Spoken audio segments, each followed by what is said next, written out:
السلام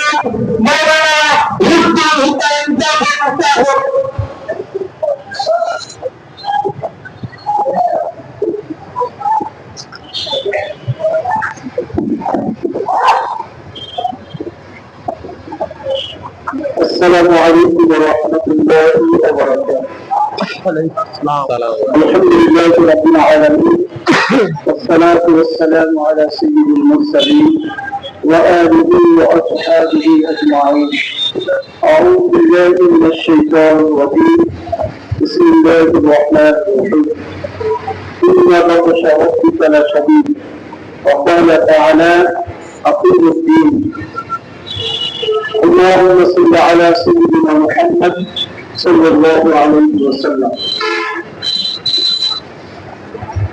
ইসলামী আন্দোলন বাংলাদেশ গাজীপুর মহানগরের কারণে ওয়ার্ডের স্বীকৃতায় আজকে গণসমাবেশের সভাপতি উপস্থিত আছেন ইসলামী আন্দোলন বাংলাদেশ গাজীপুর মহানগরের নেতৃবৃন্দ, নেতৃবৃন্দ, কংগ্রেসের 4 নম্বর ওয়ার্ডবাসী ভাই ও বন্ধুগণ, আল্লাহ তাআলা দরবারে শুকরিয়া আদায় করি।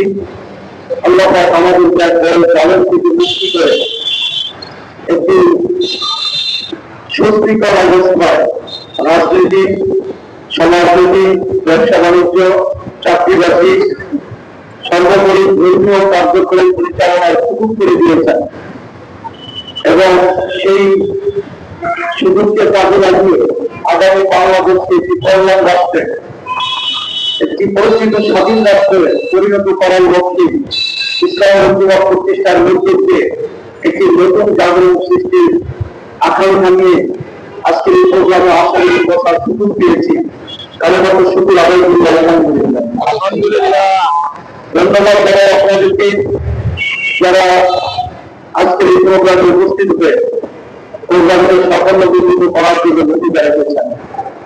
সর্বোপরি আলোচক যারা, তারা উপভোগ করেছেন ইসলামী আন্দোলন বাংলাদেশ কেন্দ্রীয় কমিটির পক্ষ থেকে আন্তরিক মোবারকবাদ জানাচ্ছি। প্রিয় ভাইয়েরা, বাংলাদেশ দীর্ঘ 15 বছরের অধিক আওয়ামী সরকারের অধীনে শোষিত হয়েছে। আওয়ামী লীগ এমন কোন অপকর্ম নাই তা না করেছে। মানুষ তার বিদায়ের পরে কতটা খুশি হয়েছে 5 তারিখে যারা মাঠে ছিলেন তারা দেখেছেন। আওয়ামী লীগ মনে করেছিল পুলিশ আমার, র্যাব আমার, বিজিবি আমার, গোয়েন্দা বাহিনী আমার, মিলিটারিও আমার, সরকারি অস্ত্র আমার, সরকারি টাকা আমার, সন্ত্রাসীরা আমার, ঠেকাইছে, কাউকে কোনো প্রজ্ঞা করতেন না। আল্লাহ বলেন, আমার আমি যাকে ধরি তাকে ছাড়ি না, আমি ছাড় দেই, ছেড়ে দিই না।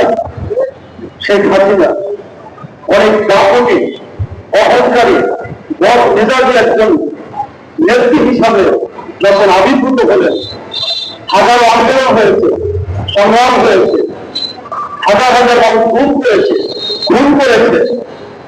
আয়না ঘরে মতো একটা বিদেশে করার অবস্থা সৃষ্টি করে নির্যাতনের স্ত্রী রুলার চালিয়েছে।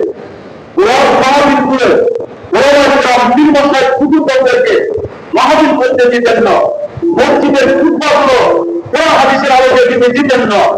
সেখানেই হক বলা হলো, আওয়ামী লীগের অন্যের যুদ্ধ কথা বলা হলো, সেখানে মুখ চেপে দেওয়া হতো, তাদেরকে অপমান করা হতো।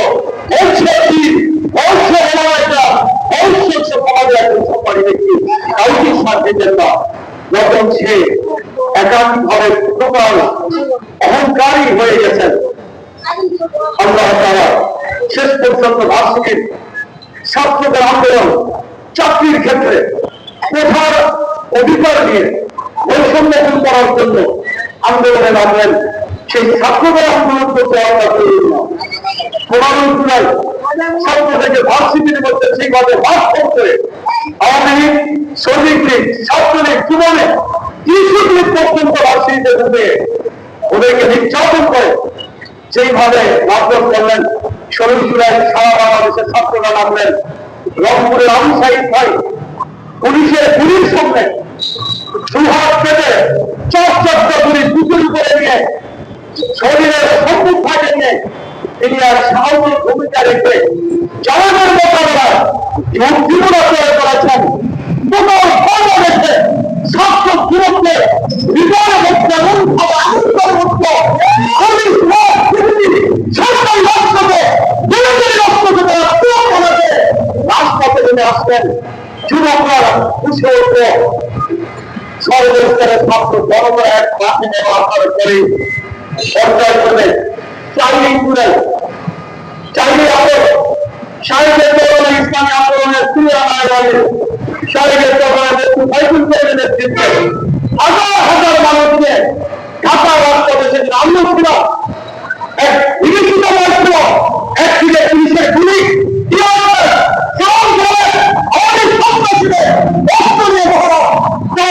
জীবনের ঝুঁকি নিয়ে হয়ে যাবেন আমার ঘরে মানুষ তারা দিলেন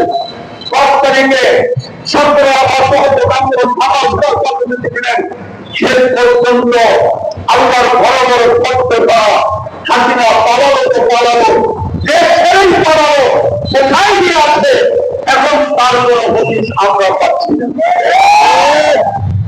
তাদের বলছেন পালাই না পালাবো কোথায় ফখরুল সাহেবের বাসা আছে না ভাবছিলাম ঘরে চাইলে ফখরুল সাহেবের বাসায় গেলে এখন আমি একটু ঘরে আনতে পারতাম কিন্তু কোথায় যে আছে ওনারও খোঁজ পাচ্ছে আমার কথা হলো যত বড় দলের হোক বিশ্বের মধ্যে কোন দলের যদি থাকতে পারেন প্রত্যেক জনই বড় হয়েছে সর্বমানবিক মর্যাদা ন্যায় বিচারের অধিকার এই স্লোগানে একত্রে লক্ষ লক্ষ মানুষ জীবন বাজি রেখে শেখ মুজিবের নেতৃত্বে যুদ্ধ করে এই দেশ স্বাধীন করে নিল। কিন্তু আওয়ামী লীগের ইতিহাস এই খারাপ ইতিহাস জুলুমের ইতিহাস নির্যাতনের ইতিহাস ডাকাতির ইতিহাস চুরির ইতিহাস নেতৃত্বে লক্ষ লক্ষ মানুষ জীবন বাজি রেখে যুদ্ধ করলো একত্রে ক্ষমতা আসার পরে চোর করলো চাকর করলো নিজের মানুষ আমার ব্যক্তিত্বকে মাথা থেকে পানিতে ফেলে দিয়ে তাকে হত্যাচরণ করে দেশে মানুষ বিকৃত করে তার নেতৃত্বে পাকিস্তানি আওয়ামের বিরুদ্ধে জীবন বাজি রেখেছে সত্য দুশো সৈনিক আমার পরিচয় যুব করা যুদ্ধ করেছে কিন্তু নির্যাতন বিশ্লেষণ যুবকে কারণে আমার তাকেই মাথা থেকে বাংলাদেশের মানুষের ইতিহাস যাকে ভালোবাসাতে আমার তার প্রভাবের কারণে যদি খারাপ যায় তাকে মাথা থেকে ভাগ করে ফিরিয়ে যায় ঠিক আমরা এরপরে সামনে দেখেছি বিএনপির সামনে দেখেছি প্রত্যেককে তাদের অপরাধের কারণে আন্দোলন সংগ্রাম করে এদেশে মানুষ তাদেরকে বিতাড়িত করেছে কথা ঠিক চলেছে সুতরাং মুসলিম অন্তর্ভুক্ত মনে রাখতে হবে মুসলিম জাতি সত্তার শিক্ষিত অসুবিধা হবে মুসলিম জাতি সত্তার শিক্ষিত অসুবিধা হবে বাংলাদেশে তিন পাশে ভারত এক পয়লা আছে মিয়ানমার আরেক দক্ষিণ আছে বঙ্গোপসাগর এই তিন পাশে আমাদের যে রাষ্ট্রগুলো আছে ভারতের এই ভারতের ভারতে ছয়টা রাজ্য আছে বাংলাদেশ তাদের সংস্কৃতি তাদের ভাষা তাদের আচরণের সাথে আমাদের অনেকটা মিল ছিল আমরা একসাথে ছিলাম কিন্তু সেখান থেকে ভারতবর্ষে বিভক্তি হওয়ার পরে পাকিস্তান নামে রাষ্ট্র গঠন হলো দক্ষিণ পাকিস্তানের সাথে পূর্ব পাকিস্তান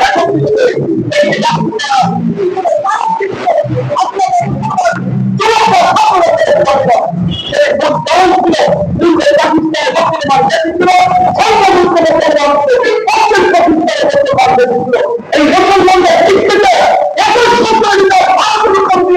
পশ্চিম পাকিস্তানে করে এখনই তোমার পূর্ব পাকিস্তান থেকে রাষ্ট্র হলো পাকিস্তান ওটা ঠিক হবে মুসলিম জনসংখ্যার শিক্ষিত অগ্রগতি সেদিন আলাদা সুসম্মান হতো ভারতের কোন অন্য রাজ্যের সাথে যদি আমাদেরকে ভরে দেওয়া হতো হাজারো চেষ্টা করলো স্বাধীনতা অর্জন করা সম্ভব ছিল না আজকে সেই স্বাধীনতা অর্জনের মধ্য দিয়ে আজকে মুসলমানদের ইতিহাস মুসলমানদের কৃষ্টি কালচার মুসলমানদের আদর্শ মুসলমানদের সংস্কৃতিকে বিক্রিয়ে দিয়ে বিক্রি করে দিয়ে ভারতের শিশু পথ থেকে এই আওয়ামী লীগ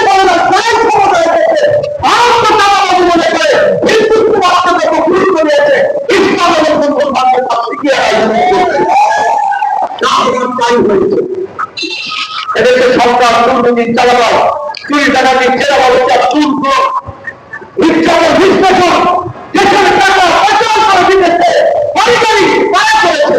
এদেশের ওলামায়ে কেরাম করেছে, বিমানবন্দর করেছে, বিদ্যালয় করেছে, তাদের ইসলাম আছে তারা করেছে। এই যাদের ইসলাম নাই তারাই করেছে। এতদিন আমাদের একটা পরিবার ছিল, মুসলিম জাতিসত্তার ভিত্তি বস্তুতে বাংলাদেশে, মুসলমানরাই বাংলাদেশে, যাদের সাথে ইসলাম ছিল না, এদেশের মুসলমানরা তাদের সাথে ছিল।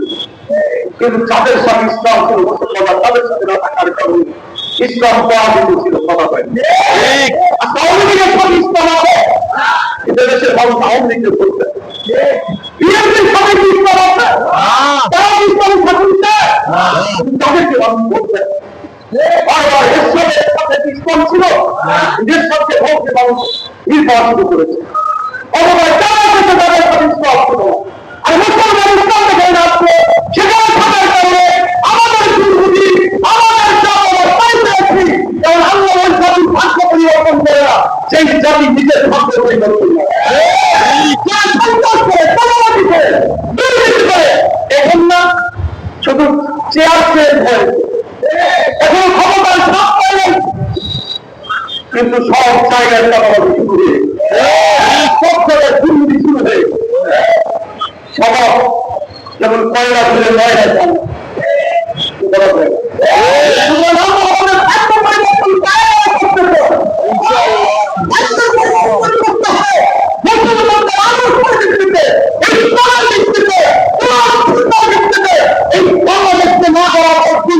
আমাদের আজকের পরিবর্তন হবে না। বলতে পারেন সরকারের দিক থেকে একটা আবার রাজনীতি দেওয়া এই ধারণা আমাদের মধ্যে আসে না। কি অনুদানের অভিজ্ঞতা রাজনীতি করবে, কেন রাজনীতি খারাপ দিবে। পরে রাজনীতি আমি যদি জিজ্ঞাসা করি, আমরা রসুল সালের সকাল রাষ্ট্রপতি ছিলেন, আমরা রসুল ইন্তেকাল করার থেকে 34 পর্যন্ত হবেন আরো রাষ্ট্রপতি এখানে 34 থেকে 34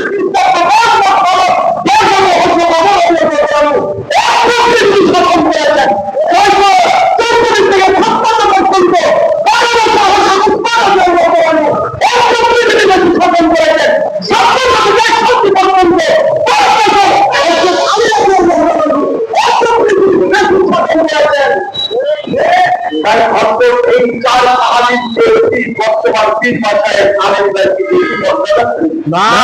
বেশি সম্মানী না, তবে কোম্পানি যদি করতে পারে এবং সুশাসন প্রতিষ্ঠার মধ্যে সর্বোচ্চ অধিকার প্রতিষ্ঠিত করে ইতিহাসটা সত্য দেয় সর্বকালের সর্বশ্রেষ্ঠ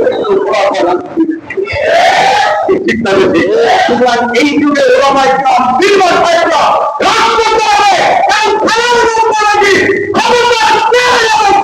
কেউ কাউকে মানুষের চাও না।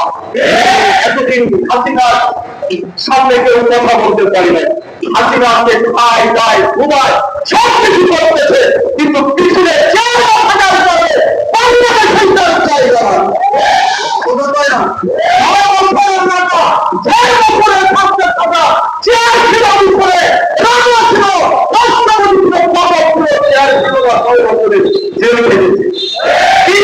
প্রধানমন্ত্রী চেয়ার ছিল, চেয়ারে নাই বিদেশ চিকিৎসা করতে যাইতে পারেন না।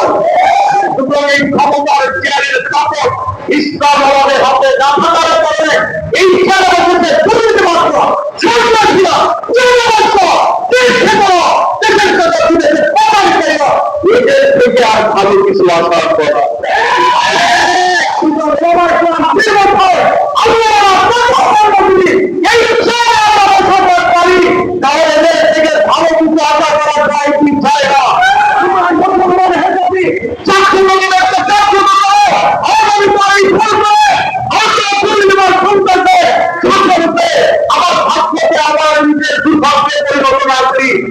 নিজের ভাগ্য নিজের পরিবর্তন করার জন্য মুসলমানের এই সমাজে কোন সুন্দর প্রতিষ্ঠার জন্য সর্বশেষ করতে পারি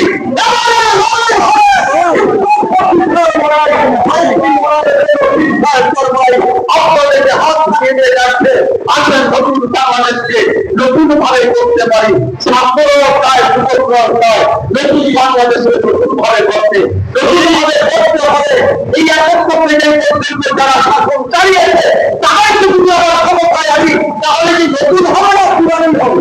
পুরানি হবে। নতুন বাংলাদেশকে নতুন ভাবে সাজাতে হবে। পড়াশোনা অনুযায়ী নেতৃত্বে ইসলামের বাংলাদেশ চাইলেই হবে নতুন বাংলাদেশ।